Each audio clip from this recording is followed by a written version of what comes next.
ग्वालियर में सरकारी माफिया की सरपरस्ती में आप कोई भी अवैध धंधा बड़े आराम से चला सकते हैं। सरकार की नज़र में आम जनता की कीमत 2 कौड़ी की है, बशर्ते आपके पास चांदी का बड़ा वाला जूता हो, आपके आगे सब नतमस्तक हो जाएंगे।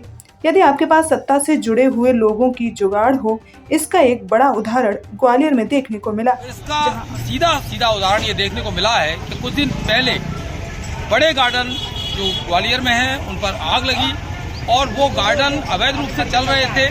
टाउन एंड कंट्री प्लानिंग की परमिशन नहीं थी, वहीं उन पर नगर निगम की एनओसी भी नहीं थी। उसके बावजूद जो यहाँ के विधानसभा अध्यक्ष हैं नरेंद्र सिंह तोमर, गार्डन संचालक को, अवैध रूप से गार्डन चला रहे गार्डन संचालक को बाकायदा सांत्वना देने गए।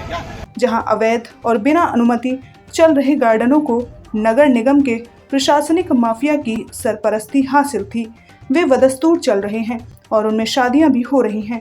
लेकिन जो गार्डन सालों से बंद हैं, एक गार्डन में आगजनी के बाद हुई इस दिखावे की कार्यवाही में बड़े घोटाले की बू आ रही है।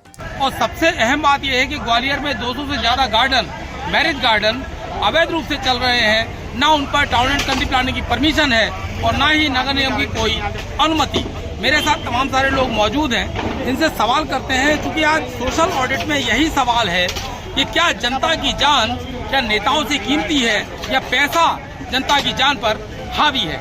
वहीं इस कांड में ग्वालियर में सैकड़ों की संख्या में संचालित अवैध मैरिज गार्डन माफिया और निगम प्रशासन का गठजोड़ भी सामने आया है। बड़ा सवाल यह है कि जनता की जान से खिलवाड़ करने वाले गार्डन माफिया को अब नगर निगम माफिया का साथ भी मिल गया है।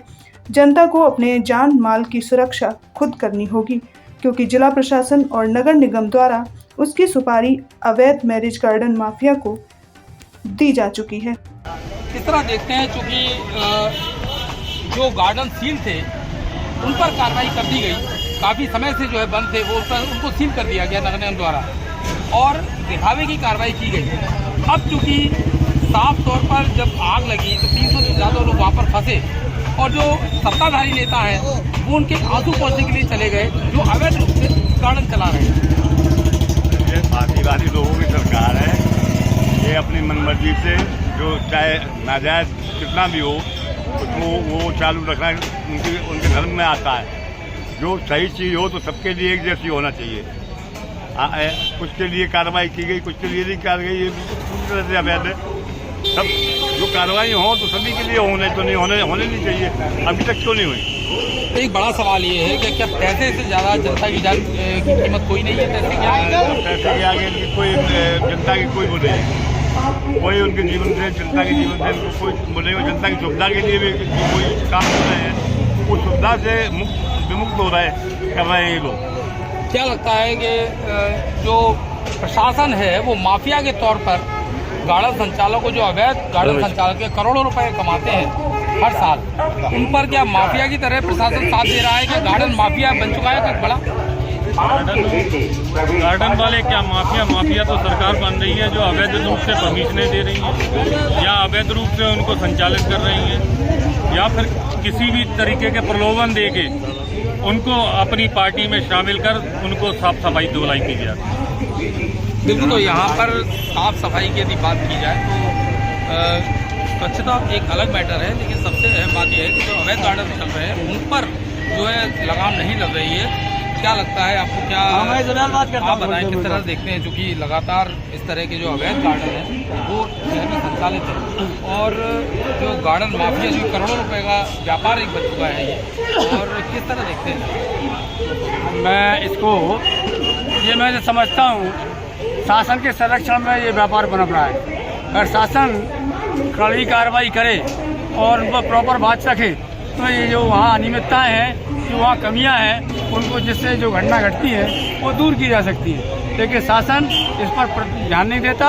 इसकी वजह से गार्डन संचालक तो अपनी मनमानी करेंगे ही, उन्हें तो व्यापार करना है। हालांकि प्रयास करते हैं वो लोग, लेकिन प्रयास के बाद अगर सरकार को देखना चाहिए क्या खामियां हैं, क्या आवश्यक उपकरण यहाँ रहना चाहिए जिससे घटना घटे तो उस घटना का। ग्वालियर में 90% गार्डन ऐसे हैं जिन पर ना तो टाउन एंड कंट्री प्लानिंग की परमिशन है और ना ही जो है नगर निगम की कोई अनुमति, बावजूद इसके बड़े बड़े वहाँ पर भवन बने हुए हैं गार्डनों के अंदर। और करोड़ों रुपए लेते हैं। बोलिए, आनंद नगर हूँ, अवेला आ रहा हूँ, संजय जब से काम से आया हूँ, आ रहा हूँ। ये मैंने पहले ही आपसे कहा, ये प्रशासन की लापरवाही और ढील मटोल के कारण ही है। अगर प्रशासन कड़ाई से कार्रवाई करे तो इन पर कार्रवाई होगी और ये जो आवश्यक जो भी सुरक्षा के उपकरण या जो भी व्यवस्था कराना पड़ेगी वो उस गार्डन संचालक मुहैया कराएगा, तो यहाँ कोई घटना नहीं घटेगी। कार्रवाई नहीं हो रही है, क्या लगता है कि प्रशासन में भी माफिया सक्रिय है? बिल्कुल माफिया सक्रिय है, माफिया ही चला रहे हैं शासन प्रशासन को, माफिया ही द्वारा चल रहा है ये प्रशासन। एक बड़ी बात कही है कि माफिया ही चला रहे हैं शासन प्रशासन को। किस तरह देखते हैं कि भाजपा का शासन है और भाजपा के मंत्री अवैध गार्डन संचालकों के पास जाके उनको बाकायदा साफरा देते हैं, उनके सर पर हाथ फेरते हैं, या संरक्षण किस तरह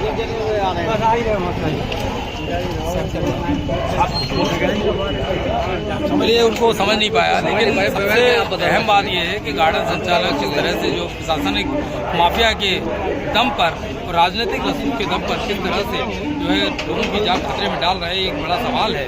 अब देखना यह है कि क्या garden mafia, marriage garden mafia, प्रशासन माफिया, कब तक इनका गठजोड़ जो है यहाँ पर चलता रहेगा और कब तक जनता की जान खतरे में रहेगी।